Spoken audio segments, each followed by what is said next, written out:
Welcome to What Are You Sporting About podcast, a podcast about business, employment, sports, and entertainment to help educate, support, and guide you to your next level. Here's your host, attorney Sivonni de Barros.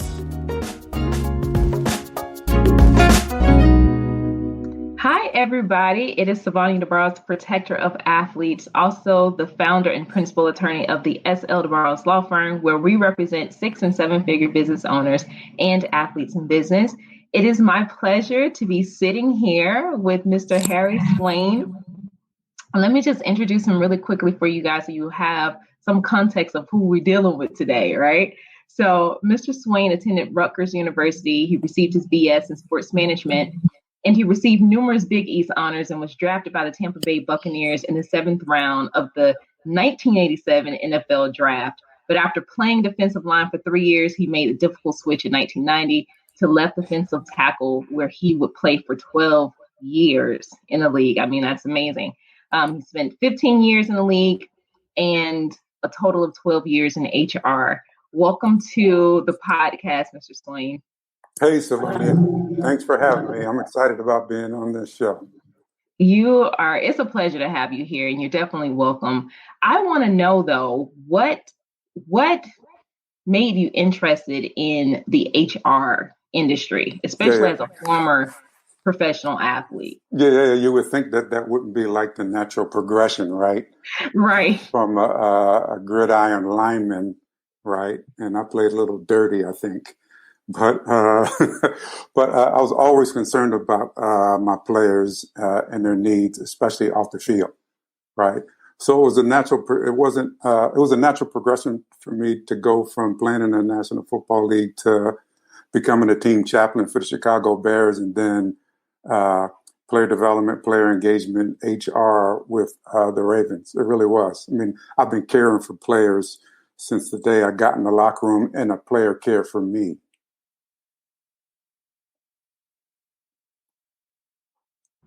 That's deep, because when we look at a lot of these institutions and organizations, and especially if we're dealing with sports where the majority of the athletes are African-American or Latino or some other race than the Caucasian race, you want to make sure that the leadership reflects that they understand the development for the player. And development can mean different things, right? Mm-hmm. So as an HR representative, how have you taken the word development and allowed that to help the people who serve under you or who report to you so that they develop into the professionals that can show up to work and be productive, but also in their personal lives, they can advance? Yeah. Great question. Yeah, I realized I worked for a football team and that their number one aim was to win games, right? Just my part in winning the games really came down to having employees that had enough character to take ownership of their performance. Because if the employer was taking ownership of their performance, it just would not work. We would not have much access to our employees out on the field, right? But when the employees take ownership because they have a level of character or football character, if you call it, or athletic character, whatever you want to tag it with, right? Then we win games before we even start the game. That's deep. We win games before we even start the game. And so it's a huge mental component. It's a huge mindset component. And of course, there are a lot of people now who are diving deep into the mental aspect of the athlete, and especially in the context of student athletes. Mm-hmm. So my question for you is, why is the mindset of the minority D1 student athletes largely focused on becoming a professional athlete? Yeah. Especially because it's such a very small window for college athletes to become pro. Yeah. So is their mindset stuck on technically winning that particular level of professionalism versus something else that could possibly make them more successful in life than the sport itself. Yeah. Yeah, I hear you on that. I mean, if you just look at the data, right, less than 1% of D1 athletes will have the opportunity to go pro, right? And even of that small, less than 1%, they'll show up at the team, but they'll only be there for 3 months, right? Or 3 years, which means they won't get any benefits, just the pay that they receive, right? And so, in many ways, we sold that lie to them to get them to the D1 school and to begin with, right? And it was people that were twice the age of the student athlete that sold on that bill of goods, right? For them to get sorely disappointed when they leave that 4-year institution and they're not even close to becoming a professional athlete to even have the talent to be a possibility. So I recently spoke on a panel where you attended this event, and we were talking about self-identity of the student athlete. And to many people's amazement, there are a lot of athletes who don't know their own self-identity. They don't know who they are outside the sports. They don't know what their self-worth is outside of sports. Are the parents, are the coaches, are the leaders at these universities, are they going wrong somewhere? I mean, what are the mistakes that are being made? Is this an HR nightmare? I mean, using your background and experience, what is happening that is putting these student athletes on, I guess we can kind of say like a path to mental destruction where they don't even know who they are themselves?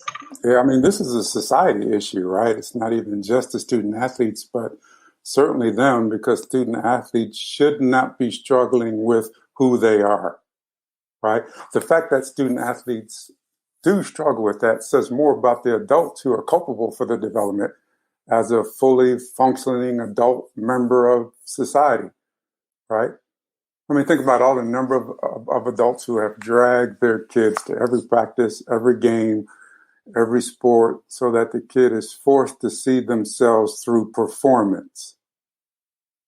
And then we wonder why they don't know who they are when they can't perform on a field or a court anymore, right? And now they're 18 years old, going to a 4-year institution, and we think they're going to get it there.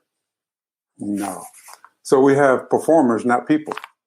And performers cannot know who they are outside of their performance. Right? Wow. So do you think this is more so like, how an actor or an actress, they put on their costume or they step into their role when they hit the set. But the difference with an actor and actress is when they step into the set and they step into that mind frame of the person that they're playing, they can step out of that role. But essentially, for an athlete or someone who's been pushing performances their entire lifetime, they've gotten stuck within the act and don't have an outward view of who they are themselves because they've been stuck in that one particular role for too long.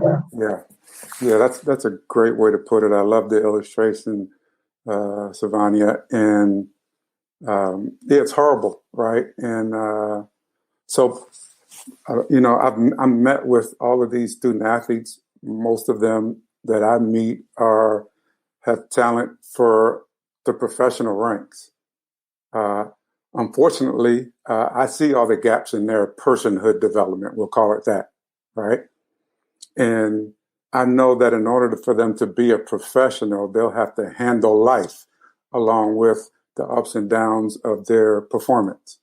Especially, you realize we get the best this country has on the gridiron, and then they get to the professional ranks and they get beat and disappointed mercilessly. And they have to deal with failure. If they haven't had any practice at dealing with failure, then their character has to support, right, that challenge, that difficulty, or what men hate to call exposure.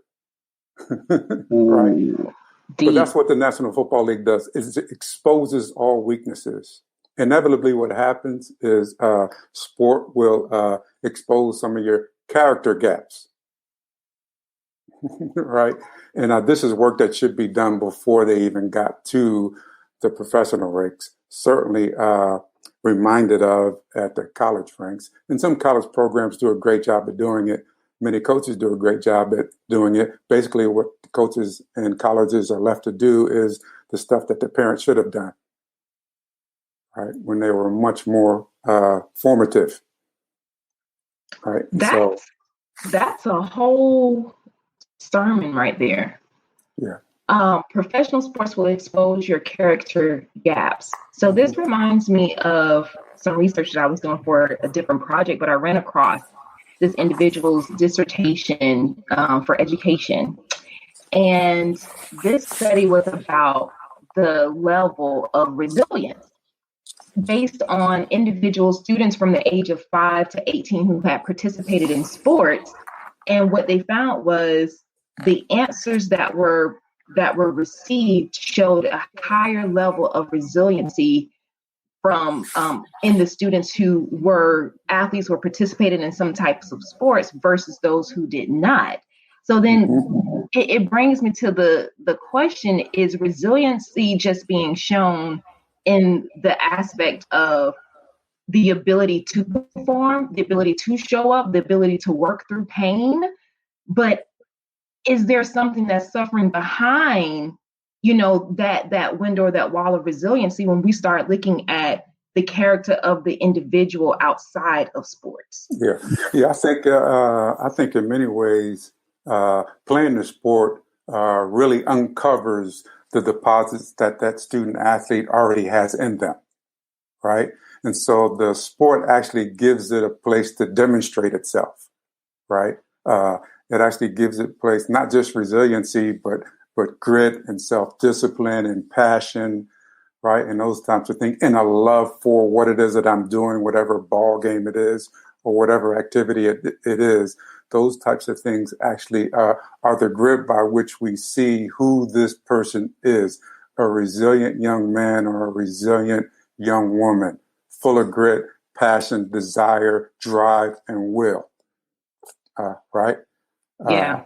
And then as we go and as we grow, when we over-identify with the grid that shows who we are, it gets flipped somewhere and we become what we do, right? And that dictates who we are.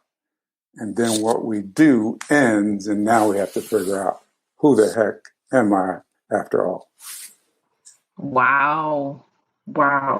So, and I see the illustration how you can get lost.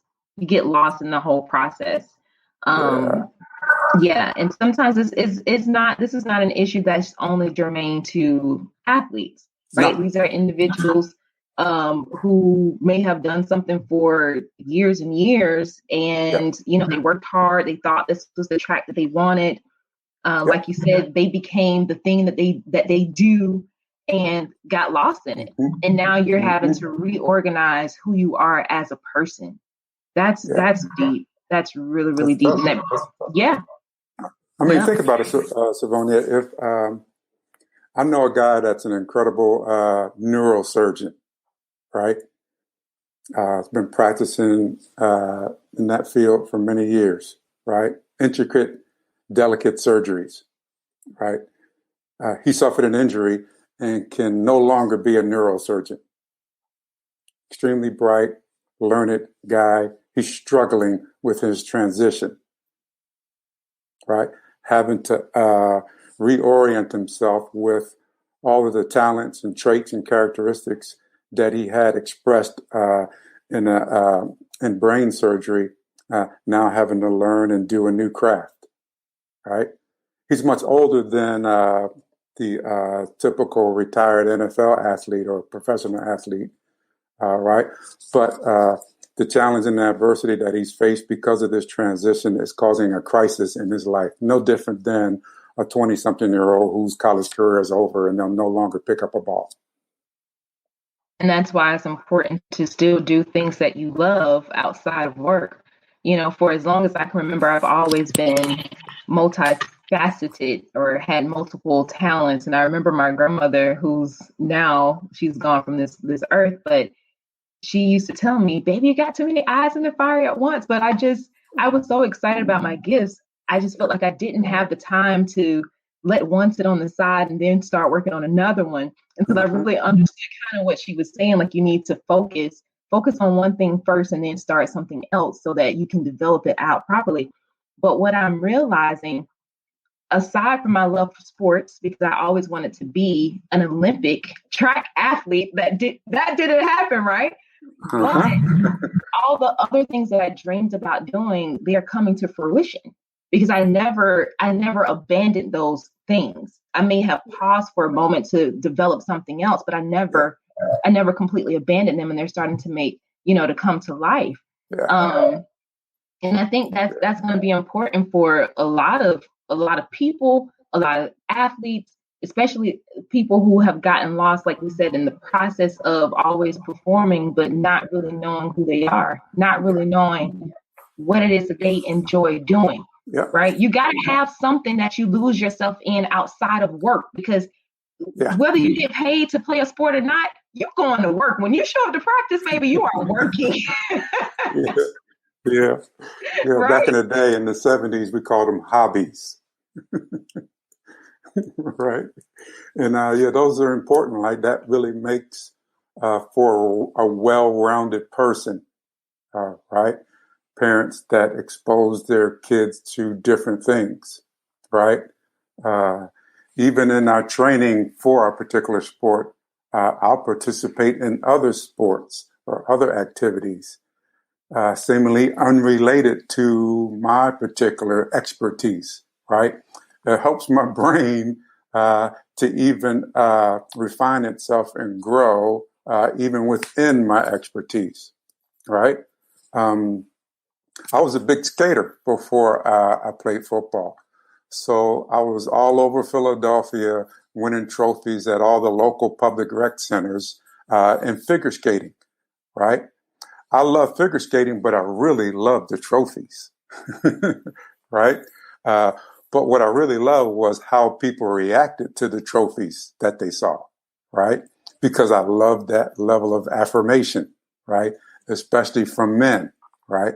I grew up single mom. She worked her butt off and provided for me and my sister, right? I didn't know that figure skating would be teased when the guys in my neighborhood saw me with my ice skates slung over my shoulder one day, right? And so, but I then found out when I played football how much that new environment and those different people served me when it came to relating to people off of a football field, away from that particular workplace, right? Different mindset, same grit, same determination, same resilience, same passion, right? Even though I had a lot of passion, I still wasn't very good at a triple toe loop. I used to love, oh my gosh, like when I was a kid, you brought back some beautiful memories. I used to sit in the floor just watching these figure skaters. It was amazing. Oh my gosh. I cannot believe you used to do that. Yeah, I loved it. Yeah. I get teased all the time. So if somebody hears this, they'll blow me up. That's okay. I'm used to it. But it shows your versatility, which is amazing. I mean, if you continue living, you have to be versatile, because not everything is always going to be provided to you in this beautiful, perfect box. Yeah. You're going to have to take chances and step outside of that and do some things that are out of your norm. But the fact that, you're really an all around athlete for real. If you can go from figure skating to football, that is totally different. Totally different. Yeah. Oh my gosh. But I want to ask you something, because when we talk about self-worth, sometimes a lot of people also think about confidence. Yes. And you said you liked having the trophies because the trophies provided affirmation. Do you think, I mean, was this a confidence issue that you were having back then as a young male? Or was it just something that patted you on the shoulder to say, good job, and you just like that, like having it? Oh, there's no doubt. Yeah. I mean, we're born to be connected, to live in community with each other. Right. And we all need to hear from the community in which we live together. Right. That's just part of our DNA. More specifically, hearing good things from, particularly for me, men was huge. Right. I think my mom even knew at like age of 13 that she needed some help finishing off my maturity. Right. There were some parts that she knew that her voice wasn't good enough anymore. Right. And so she actually was the one to get me involved in sports because it would put me around some men who could keep eyes on me and ascertain how I was doing. Right. Give me an affirmative evaluation that would spur me on to try and be challenged and do better and more.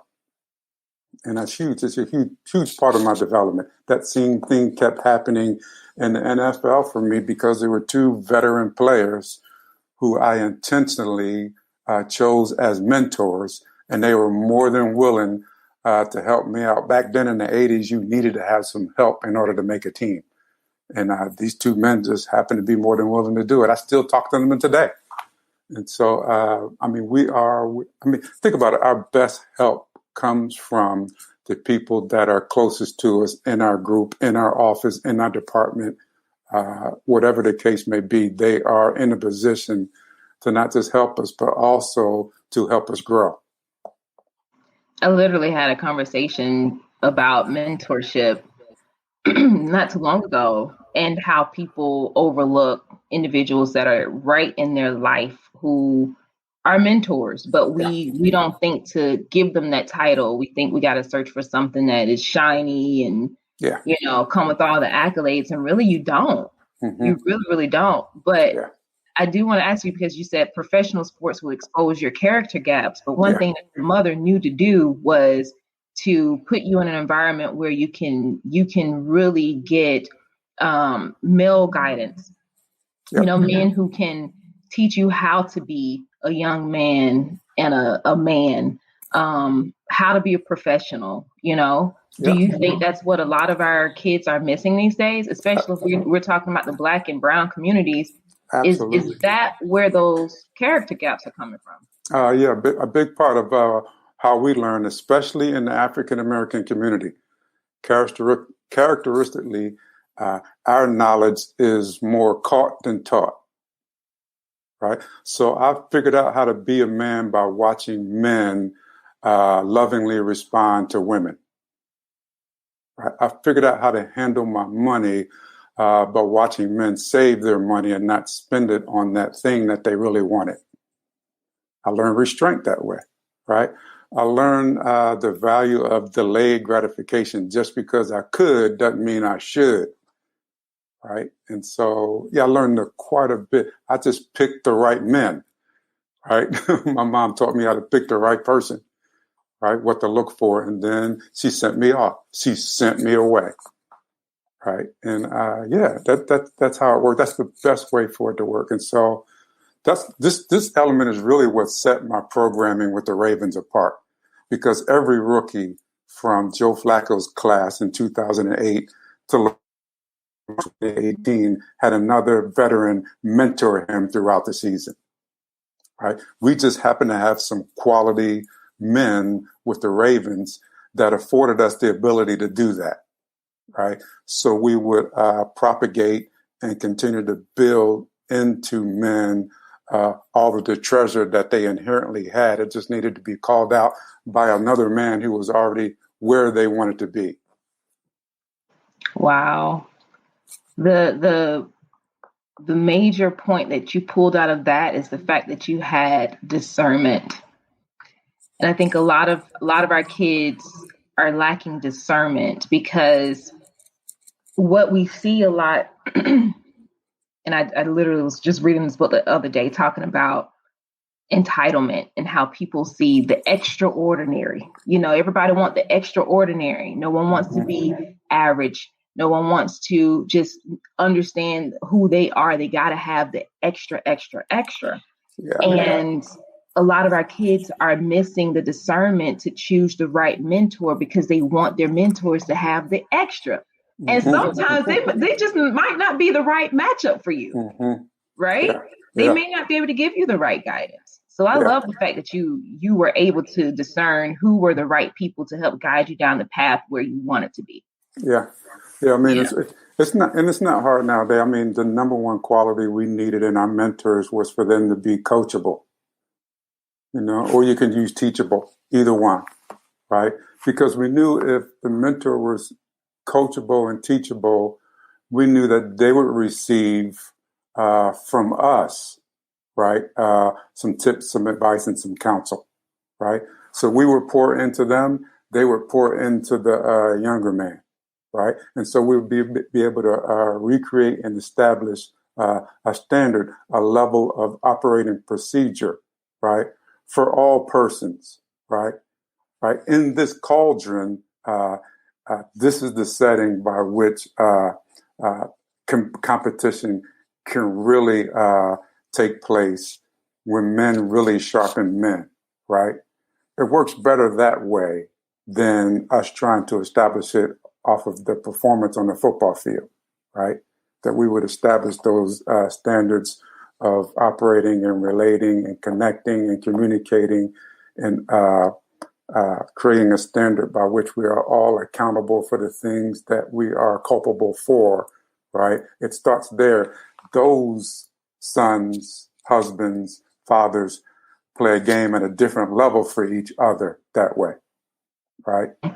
And so really at the end of the day, we just really begged, borrowed, and stole from another institution that's much older than ours, family. So those things already happen in a healthy, thriving family, right? And so we just created a version of family in a workplace, right? To the degree that that employee did not have family or had a version of a family, was the reason for the mentors, because they could get much more personal and applicable than we could speak in their language. Like, I don't speak the language of the millennial. I certainly don't speak the language of the Gen Zer, but they do, right? And so they teach me. It goes both ways. And so, and that's, that is really how we learn and grow and teach and reach and run full speed into our future and really take advantage of the short present that we have, especially in the pro ranks. Yeah. Men sharpen men was your statement. It reminded me of my mentor, who's a Black male, professional lawyer, very successful. And he would always tell me, iron sharpens iron. Yeah. One thing I love about my mentor is, number one, he keeps it real, like all the way real. But he treats me as an equal. He calls me, and I'm a lawyer as well, so we can sit on the phone and we can talk law for hours. Literally the other day we were on the phone for about 2 hours. I was like, dude, I gotta work. But I love the fact that he respects me enough to ask me things. And when he does, we can go back and forth. And that's where his statement, it makes the most sense to me. Iron does sharpen iron. And in your context, men sharpen men.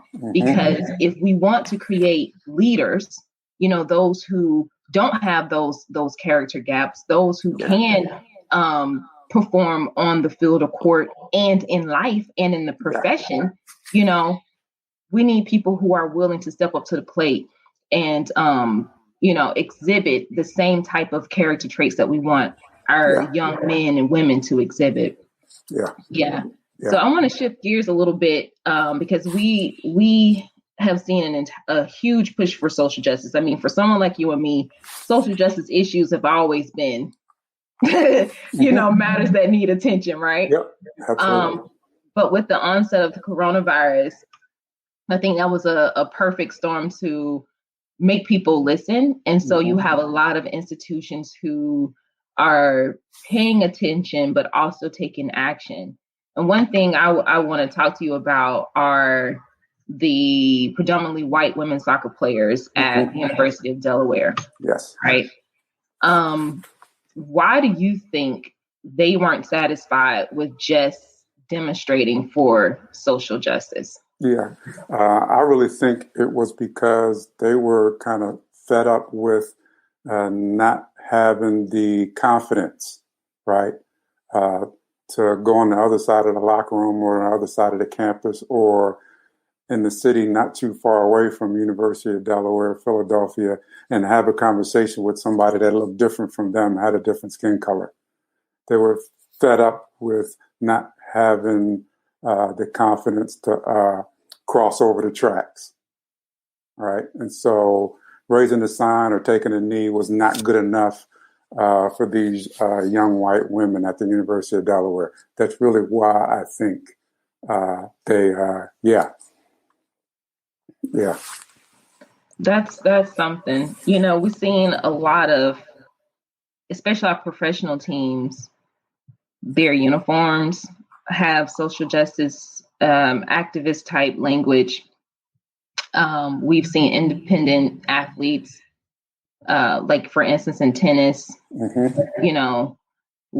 showing names of individuals who've been killed or impacted by social injustices on their masks. We've had athletes who have set out of their seasons to protest and to be activists, to raise awareness to social justice matters. Do you think there will be more of this? And do you think that we will have more of our white athletes, women and men, to step into those ranks and to join arms with us? Yeah, I think so. I think this women's soccer team at University of Delaware was a great example, right? Athletes, teammates, anybody in like a close-knit community, right? They are empowered by one another, right? And so these young white women they were really empowered to take a risk.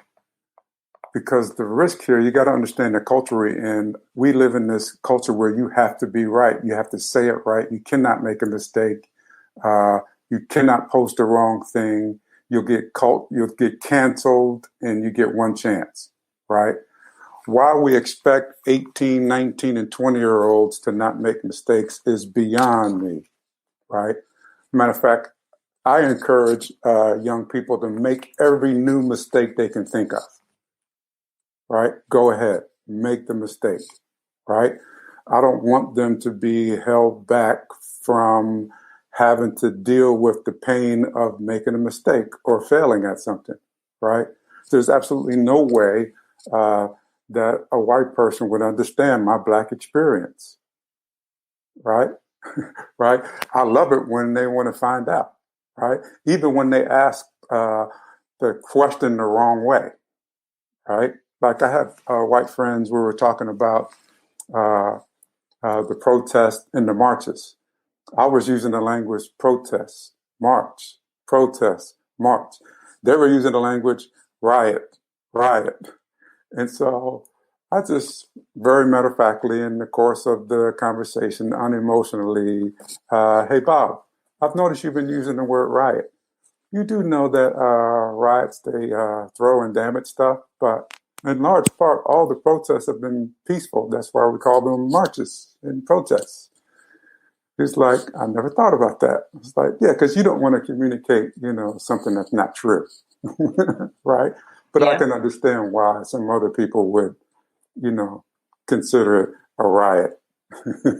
Yeah. Right? So this is simple thing to think about that wouldn't occur to him, but to us really does stand out, right? And again, it circles back to that mind, how you perceive things as an individual. And a lot of that, we perceive things differently in large part because of the communities that we come from, right? And so for an individual from the African-American community, when we see things, it's from a different lens of really trying to use our voice differently or louder so that people can hear that something needs to happen. And I agree with you, especially with our white counterparts and athletes who are getting involved. They shouldn't be penalized for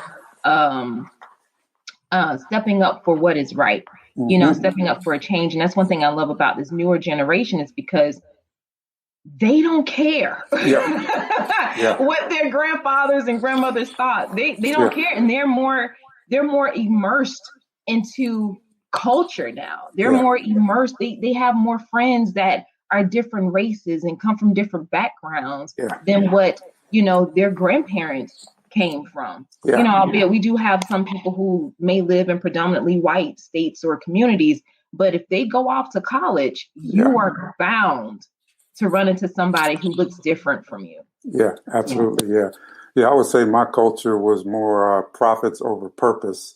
This culture now, they're more purpose over profits, right? My folks would stay at one job for 30 years. This culture, it's a gig economy, right? They'll work here for a few days, do a project here, a project there, 4, 5, 6 streams of income. They really want to stay on the path where they change the world. I love it. Change it, right? Yes. And student athletes have an advantage here because they're forced to, on a team, see their differences in a different light because they've seen the commitment that they've shared together on this one common cause, win a stupid game. That one common cause eradicated all differences on many teams, right? Right. So the same thing that happened at University of Delaware happened in Baltimore when Freddie Gray hit. Our players wanted to do something.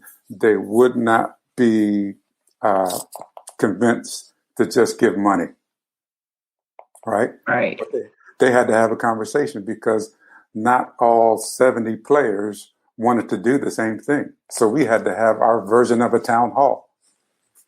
And it was great. We got to talk about a lot of the issues, and we only had one rule in that town hall is that after 6 minutes, if we don't hear from the white voices in the room, we got to shut it down because we need to hear from them.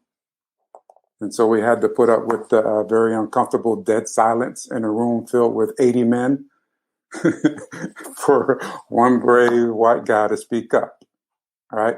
And they actually shared and asked questions more than the black guys did. And so by the time my town hall was done, we knew exactly what we wanted to do, where we wanted to go in Baltimore, how we wanted to give back, and the purposeful message that we wanted to send. No security, no media. This was for us, for our community. Right? Yeah. And so it's a little scary because we go into Baltimore, they hadn't quite cleaned up. And we went to the places that needed the most help, which meant it was a little dangerous. but we used our Ravens card that we would make things neutral. Absolutely. Sometimes you got to use your card now. Hey, use the card. Use your card. Yeah. But that's an example of how athletes have an advantage over the rest of society. Because not only is another ethnic background our neighbor, we are committed to this one common cause, right? That requires so much of us, physically, emotionally, and mentally. We just get to see the real person outside of just the work that they do. Absolutely. Yeah. Absolutely.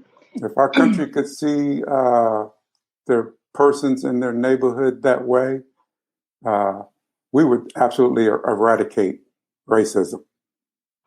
I agree. Absolutely. I agree. Yeah. And I love the fact, though, that,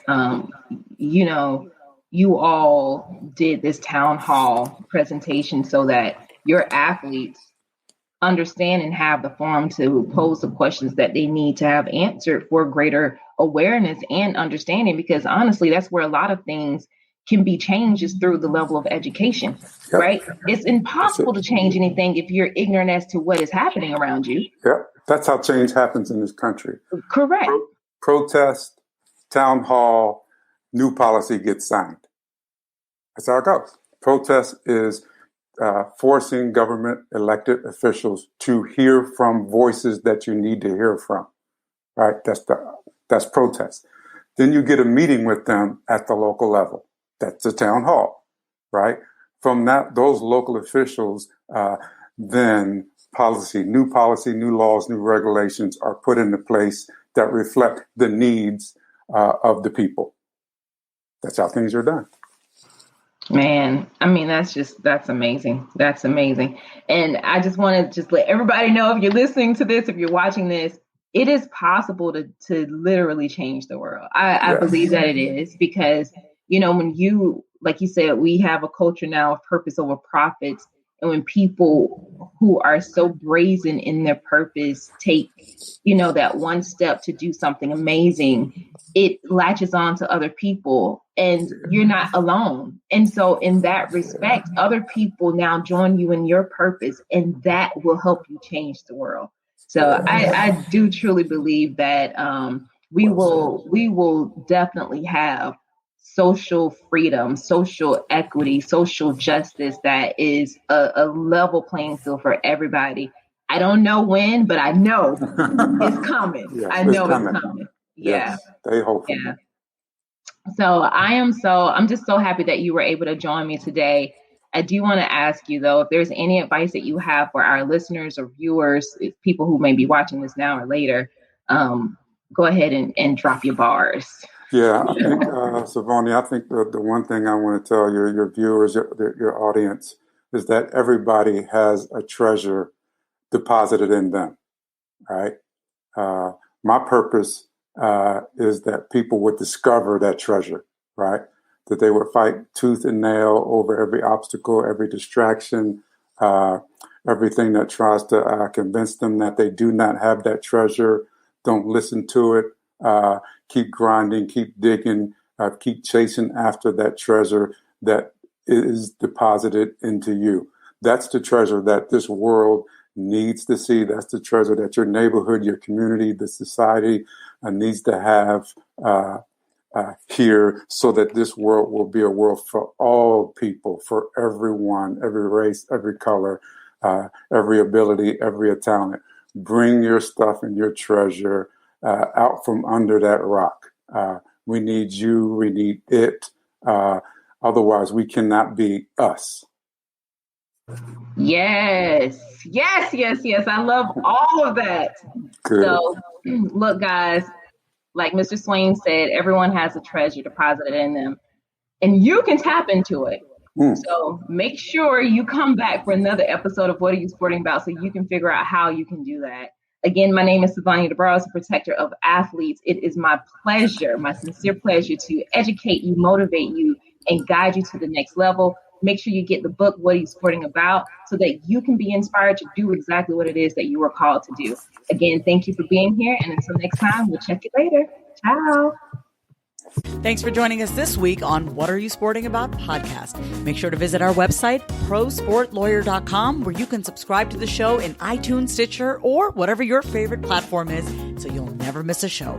And while you're at it, if you found value in the show, we'd appreciate a rating on iTunes or iHeartRadio. Or if you'd simply tell a friend about the show, that would help us out too. If you like the show, you might want to check out our book, What Are You Sporting About? Attorney Sivonni DeBarros is available for private consulting at sldebarros.com. And remember, we're here to educate, support, and guide you in your journey to success, because we're all sporting about something.